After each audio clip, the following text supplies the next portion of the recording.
অখণ্ড মণ্ডলেশ্বর শ্রী শ্রী স্বামী স্বরূপানন্দ পরমহংস দেবের উপদেশ বাণী অখণ্ড সংহিতা ত্রয়োদশ খণ্ড মহাপুরুষ বাণী। পল্লীর বালকগুলিকে আনিয়া একত্র করো, প্রত্যেককে মহাপুরুষ বাণী শ্রবণে ও পঠনে অভ্যস্ত করো। উৎকৃষ্ট ভক্ত বাণী সমূহ ইহাদের দ্বারা কণ্ঠস্থ করাও। তেজ গর্ভ বজ্রসার উদ্দীপক মন্ত্রসমূহ আবৃত্তি করাও, গান করাও, আলোচিত সমালোচিত ও ব্যাখ্যাত করাও। যাহারা পরধর্ম দেশ রহিত চিত্তে মহাপুরুষ বাণীর অন্তর্নিহিত তত্ত্ব অন্বেষণ করিয়া নির্যাস নিষ্কাশন করিতে পারেন, তাহাদের দিয়া বালকদের সমক্ষে তাহা করাও। অনুষ্ঠান গৃহের ভিতর বাহির মহাপুরুষ বাণী দিয়া ছাইয়া ফেলো। সুন্দর সুবিশাল অক্ষরে নানা বর্ণে সুরঞ্জিত করিয়া মন্ত্রবৎ শক্তি গর্ভ বাণী সমূহ চতুর্দিকে সাজাইয়া রাখো।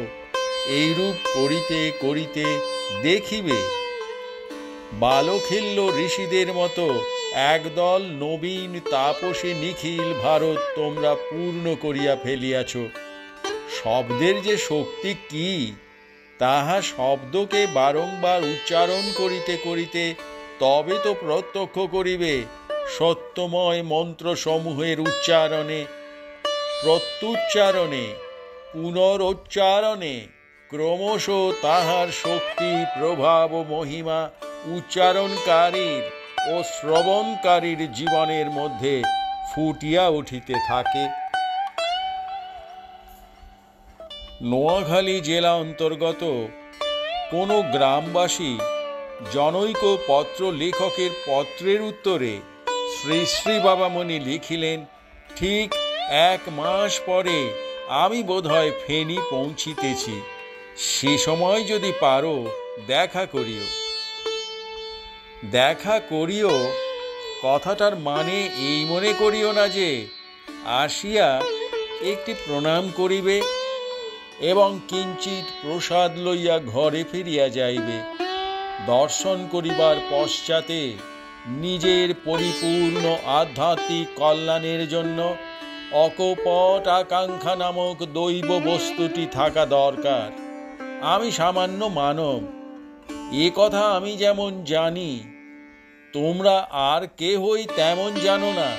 কিন্তু আধ্যাত্মিক কল্যাণের জন্য অকপট আকাঙ্ক্ষা নামক দৈব বস্তুটি নিয়া যদি দেখা করিতে আসো, তাহা হইলে এই সামান্য মানবকে দর্শন করিয়াই তোমার হিসাবের খাতায় জমার ঘরে কিছু অঙ্ক বসিয়া যাইবে।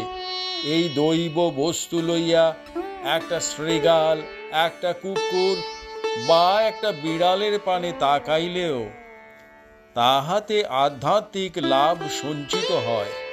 আমাকে দর্শন করিতে আসার মানে আমার চুল দাড়ি গোঁফ দেখিয়া যাওয়া নহে, পরন্তু আমার ওই ভিতরে যে তুমি রহিয়াছ এই তত্ত্ব উপলব্ধি করিয়া যাওয়া।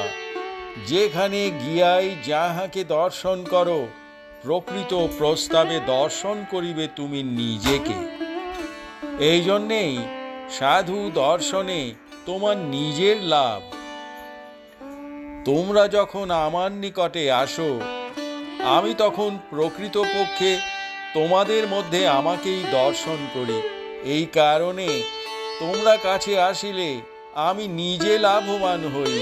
সাধক ব্যক্তিদের জন্য জনসংসর্গ পরিহার করার উপদেশ এই জন্য রহিয়াছে যে জনসংসদে মন ইষ্টচিন্তা হইতে বিভ্রষ্ট বহির্মুখ হয়।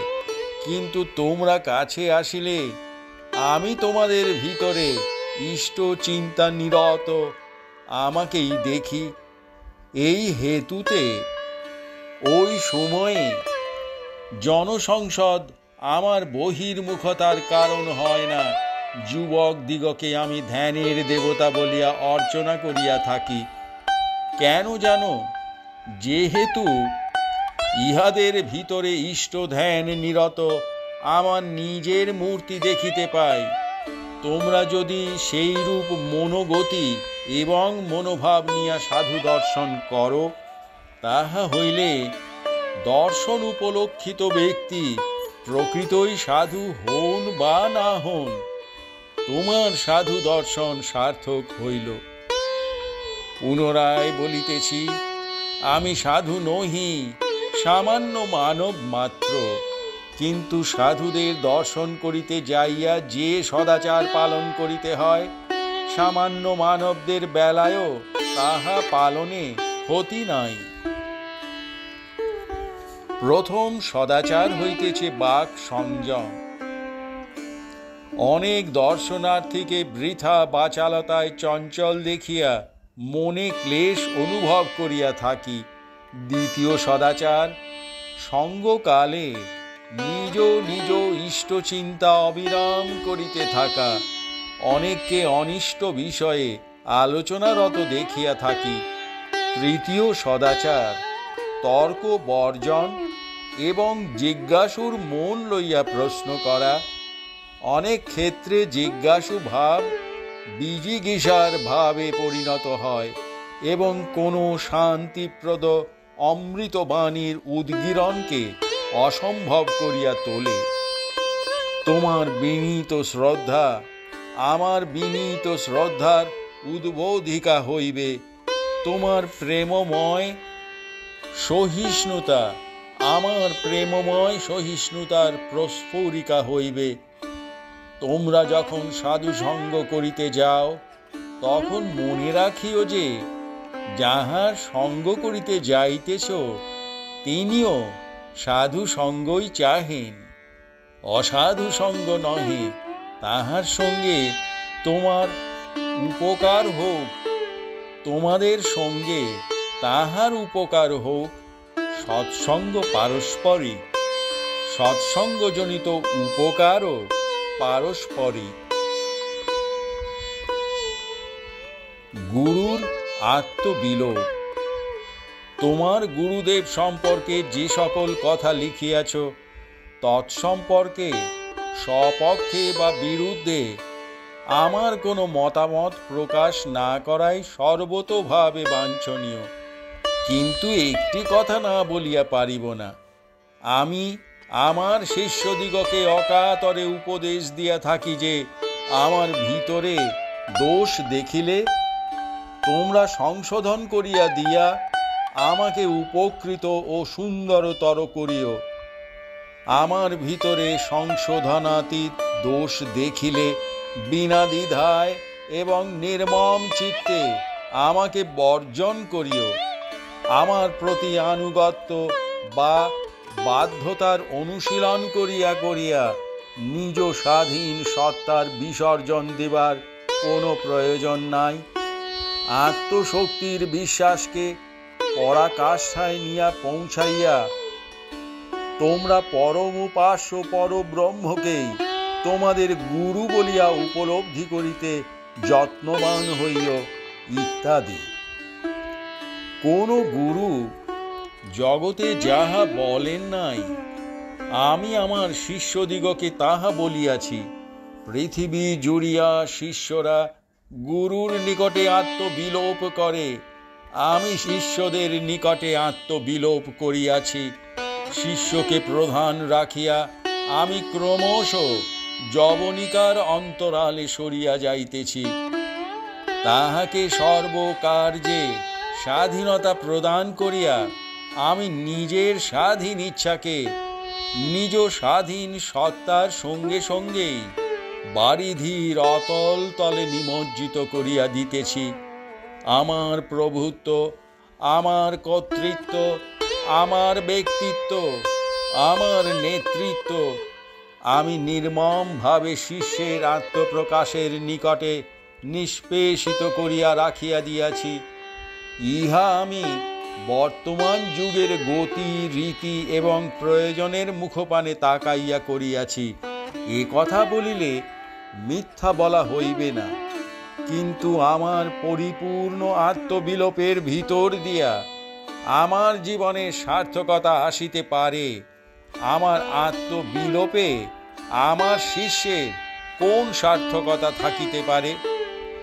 গুরুরূপে একটি শিষ্যকেও যে জীবনে কোনো আদেশ প্রদান করিলাম না, পরন্তু দিনের পর দিন আর যুগের পর যুগ কেবলই প্রতীক্ষা করিয়া গেলাম যে তার সহজ স্বভাবে সে আপনি যাচিয়া কখন আদেশ চাহিবে। আমার এই নিজস্বতার বিসর্জন আমার পক্ষে মহা শ্লাঘার হইতে পারে, কিন্তু আমার এই বিসর্জনে আমার শিষ্যের শ্লাঘার কি আছে?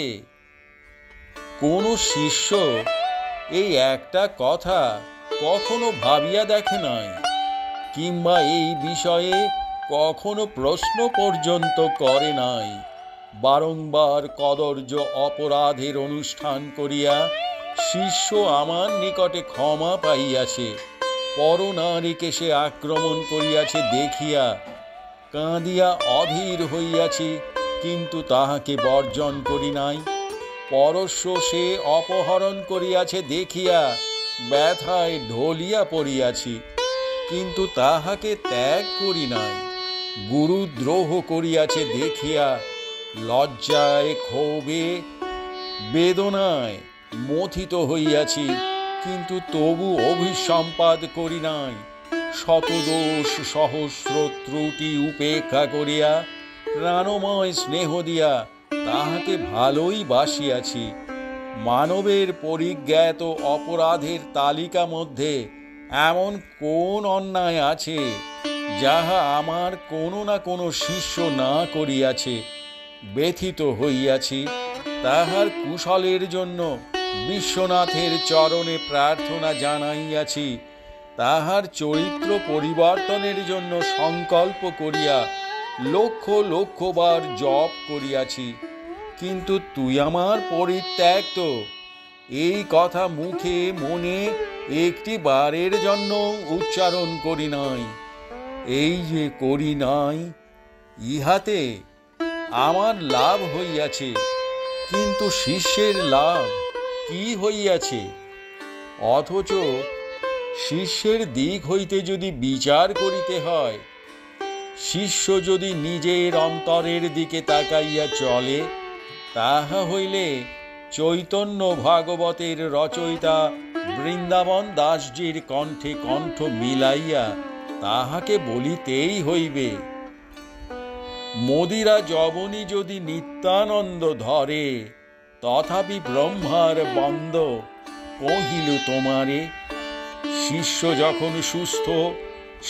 যখন সুস্থ মোনা, শিষ্য যখন নিশ্চিতই সাধন পরায়ণ, শিষ্য যখন সাধনের ফলে প্রেমময় অবস্থায় আর রূঢ়, শিষ্য যখন নাম সাধনের প্রকৃত ফলকে আয়ত্ত করিয়াছে, শিষ্য যখন নামে একান্ত রুচি সম্পন্ন এবং আস্থাবান হইয়াছে, সেই সময়ে তাহাকে অকাতরে এ কথা আপনা আপনি বলিতে হইবে, যদ্যপি আমার প্রভু শুঁড়িবাড়ি যায়, তথাপি আমার প্রভু নিত্যানন্দ রায়।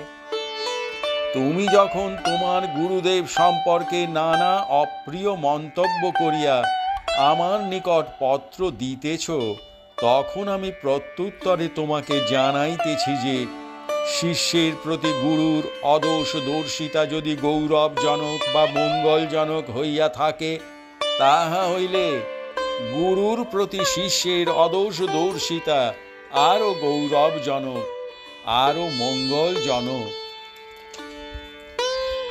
হরি ওম।